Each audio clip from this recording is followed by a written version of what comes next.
Trevor the traction engine is old-fashioned, but he doesn't care. He knows that he is really useful, like his friend Edward, the blue engine.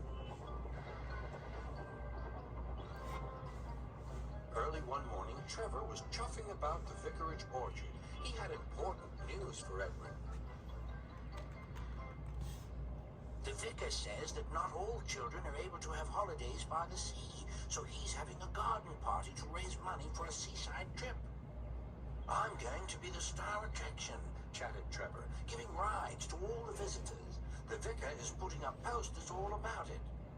I'd like to help too, sighed Edward, but without my rails, I wouldn't be much good at a garden party.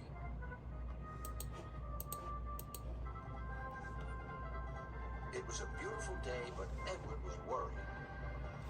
I wish there was something I could do for the party, he said. I'd like to be helpful, like Trevor. Edward's driver laughed. You're helpful in your own way, and that's on the railway.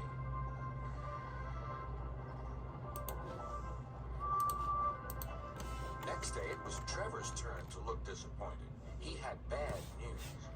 The vicar's been so busy that he forgot to put up the posters. Now no one will know about the party. But Edward had an idea. Don't worry, he said. Everything is going to be all right. Then he explained to his driver. The vicar can paste his posters on my cab and coaches, so wherever I go, they'll go too. Well done, Edward, said his driver. I'm sure Sir Topham Hatt will agree. As indeed he did. Edward steamed happily through the stations collecting his passengers. Look, they said, the vicar is holding a party. We must go to that. Later, Trevor was resting in the orchard shed when Bertie rolled by. Hello, Trevor. Why are you dozing there like an old stick in the mud? I'm not dozing. I'm resting, replied Trevor. Then he told Bertie about the vicar's party. I'll be there too, boasted Bertie. I'm not sure people will want to ride on an old traction engine after traveling in a smart red bus like me. The party day arrived. It had rained heavily during the night, and the orchard ground was soaked. Rain and mud won't spoil my day, said Trevor. No, indeed, agreed his driver. We'll stay on the road, then we won't get bogged down.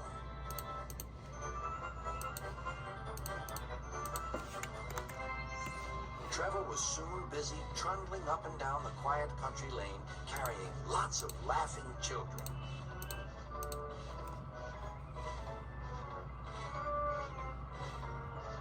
He was just turning a corner when he heard Bertie. Hello, old-timer. I'm taking everyone to the party. People have come from all over the island. Trevor gave Bertie a cheerful whistle and turned back toward the orchard. Then there was trouble. Help, I'm stuck, shouted Bertie. His wheels had sunk deep in the orchard mud. Terrence, the tractor, arrived just in time. I'm the one who has to plow fields, laughed Terrence. We'd better get you out of here. Using strong ropes, Terrence and Trevor pulled Bertie clear of the mud.